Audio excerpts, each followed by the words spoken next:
Electricity is a vital source of energy used daily by millions of Australian households, institutions and businesses.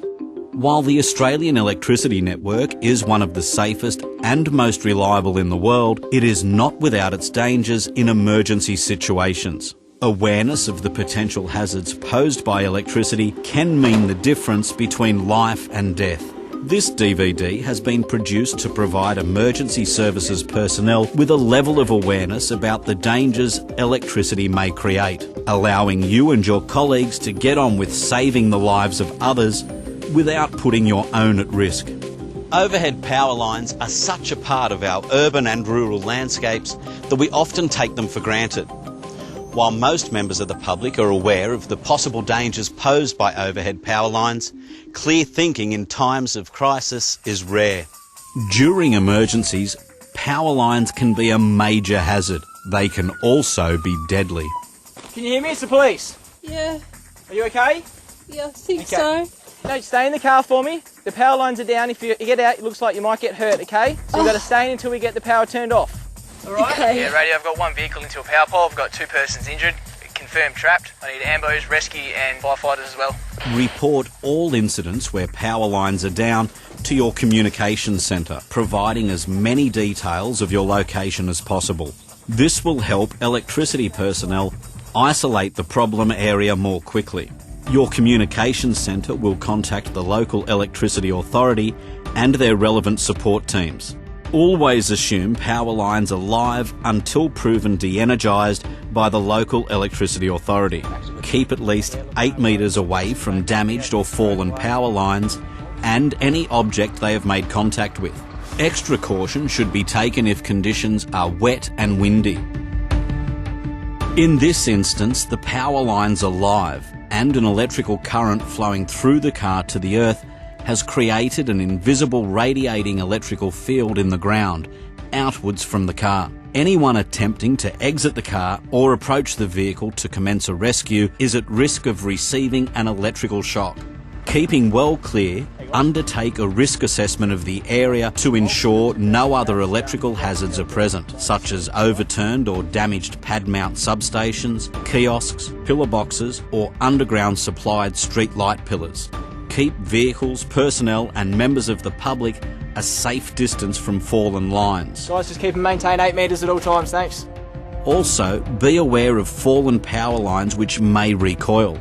The local electricity authority is responsible for making the area safe. They will advise you what action is required in this type of situation and when rescue can commence.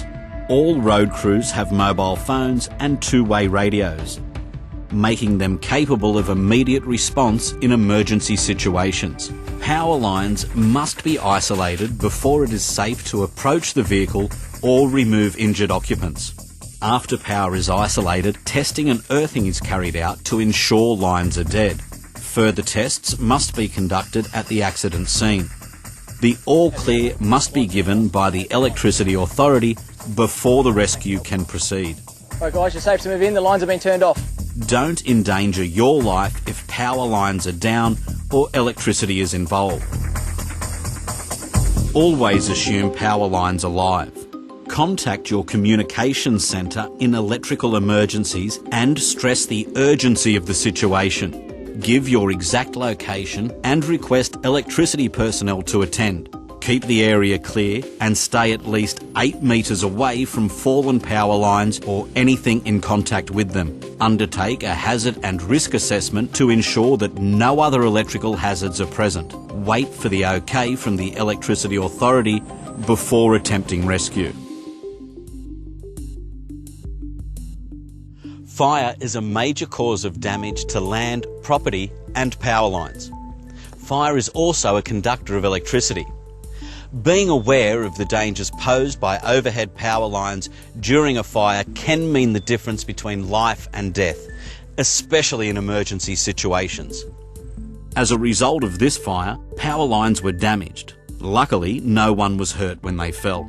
As fallen power lines can electrify vehicles, posing another serious danger to emergency crews and members of the public, it's just one more reason why it's essential to always undertake a hazard and risk assessment of an area before commencing emergency procedures. Never park vehicles under or close to power lines, and keep hydraulic equipment well clear of overhead power lines as per relevant exclusion zones. Other electrical hazards can also occur as a result of fire. Mains explosions can occur if power is not isolated. Explosion at the point of electrical attachment is also a risk if power is not disconnected. Electricity supply can be turned off at the main switch. In some buildings, there could be more than one main switch. Turning off the main switch does not isolate the power, as the conductors are still live between the point of attachment and the switchboard. Explosion or electric shock can still occur even if the main switch has been turned off. If you are unable to gain access to the main switchboard, notify the local electricity authority through your communications centre and they will arrange to have supply disconnected. In these types of emergency situations, turn off the main switch. Be aware that there could be more than one main switch. Proceed with caution, as explosion or electric shock can still occur even if the main switch has been turned off.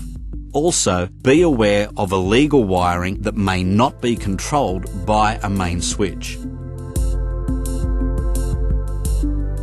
Extreme weather conditions can also create electrical hazards for emergency personnel. Overhead electricity networks are especially hazardous during bushfires. High and low voltage power lines are located in rural areas and bushland. In your pre-fire incident plans, highlight fire trails that have overhead power lines crossing or near them. Power lines can sag dramatically due to the heat of bushfires. Be on the lookout for low clearances caused by sagging lines. One sagging line in a group is a sure sign a power line has been broken. If a sagging line is seen, warn personnel of the danger before commencing firefighting efforts. When fighting fires, also look out for fallen lines and allow for reduced visibility. Hey, woo, mate. We've got power lines on the ground here. Always assume fallen power lines are live. Don't attempt to move a fallen power line. Keep all personnel at least 8 metres clear and find another route to reach the fire. Watch out for power lines, Al. Hey, good call. Pipe, mate, pipe. Firecom, Parkspawn Captain. Parkspawn Captain, go ahead. Yeah, we've arrived on scene, but we're unable to access the property. There's power lines down across the fence. Can you pass on to the electricity people that needs expediting, please? Fences and water pipes can also be hazardous during bushfires. Power lines in contact with wire fences can energise a fence for several kilometres. Severe flames and dense smoke can also cause high voltage power lines to arc to earth, resulting in a plasma burst and a loud explosion.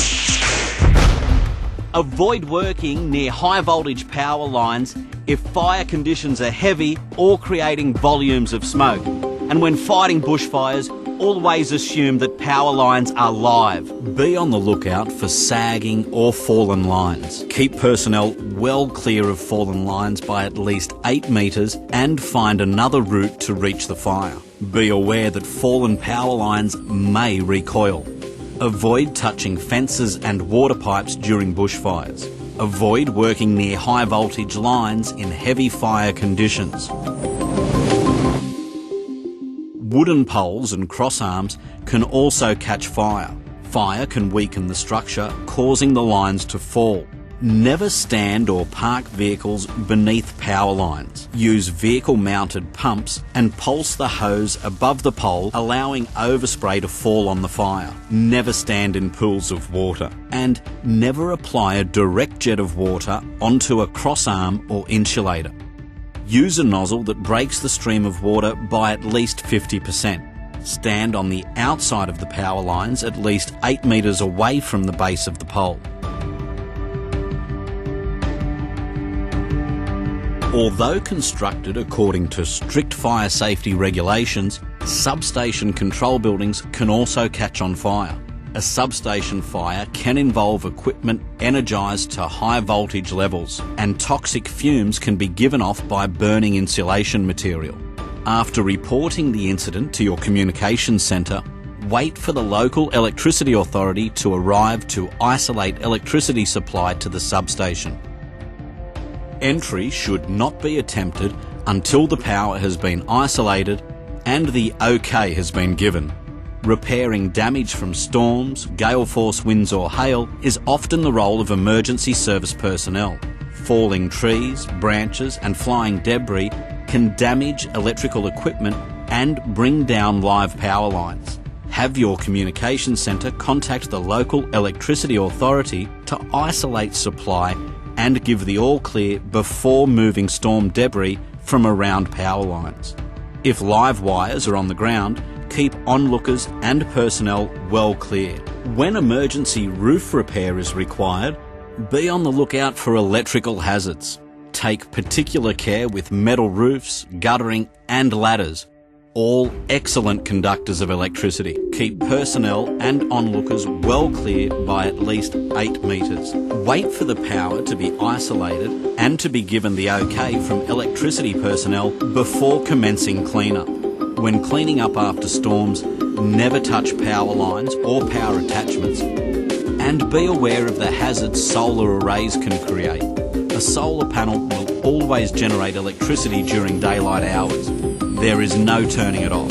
Keep in mind that broken panels can release energy, and remember that wires that have been cut or damaged during a nighttime operation will become energised during daylight. During floods, rescues are often carried out under difficult conditions. Heavy rain and floodwaters can cause serious damage to electrical systems. Take care with aluminium rescue boats and keep equipment and personnel well away from power lines. Lower aerials when in floodwaters, and remember that clearance between power lines and the water is reduced as floodwaters continue to rise. In snow country, clearances underneath power lines can similarly be affected by heavy snowfall and snowdrifts. The railway system is another area where electricity can be hazardous during normal operations and emergencies. If called to attend an emergency within the rail corridor, the 1500 volt railway traction overhead wiring should be treated the same as other electrical wires and assumed to be live. Contact your control centre, which will in turn contact the Railway Electrical Operating Centre. This centre will arrange for staff to attend the scene, isolate the power and issue the relevant permits before rescue can proceed. Unless you hold the Rail Industry Safety Induction (RISI) qualification, you must be accompanied by the appropriate railway authorised personnel to enter the rail corridor. All personnel and onlookers should be kept well back, and passengers should be told to remain inside the carriages until the all clear has been given. Personnel should also keep a sharp lookout for trains, as they may still be operating on adjacent lines. In extreme or life-threatening situations, the railways have a special procedure called a rescue power outage that can be introduced if you are required to urgently rescue members of the public. In this circumstance, advise your control centre that the situation is life-threatening, and priority arrangement will be made to remove all sources of power to the overhead wiring. Your control centre will advise when this has been done to enable you to access the injured persons. Do not proceed until you have received this assurance from your control centre.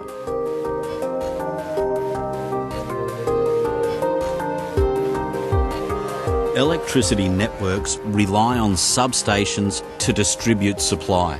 Zone substations, switchyards, contain high voltage equipment and are located throughout rural and suburban communities. Switchyards, sometimes prone to vandalism or unauthorised entry by people, should never be entered, whatever the reason. Boys, stop right there. It's the police.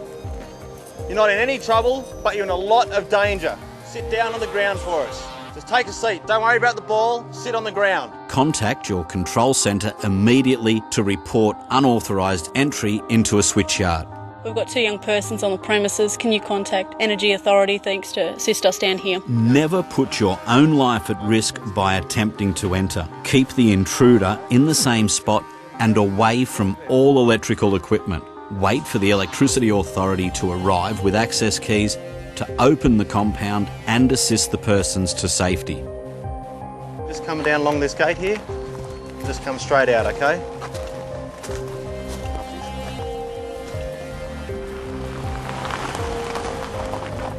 There are many other types of equipment that carry or conduct electricity which can be hazardous. This is particularly the case in vehicle accidents where cars have veered off the road. Equipment used to distribute both high and low voltages are located in every suburb. When attending accident scenes, undertake a hazard and risk assessment of the area to ensure no other electrical hazards are present. The sad reality of emergency situations is that no matter how hard we try, lives can be lost. Under no circumstances go to the assistance of anyone who has received an electric shock, even if the lines look dead. Secondary deaths can occur in an attempt to help an earlier victim. While a situation like this is extremely difficult, it is vital to keep at least 8 metres clear until the power has been switched off and the all clear has been given. The aim of this DVD has been to provide emergency service personnel with a level of awareness about potential electrical hazards which can be encountered in emergency situations. Remember, every situation is different, and this DVD is only a guide to some of the possibilities. Recognising the dangers of electricity in emergency situations could save your life or the lives of others. For more information on electrical safety, contact your local electricity authority.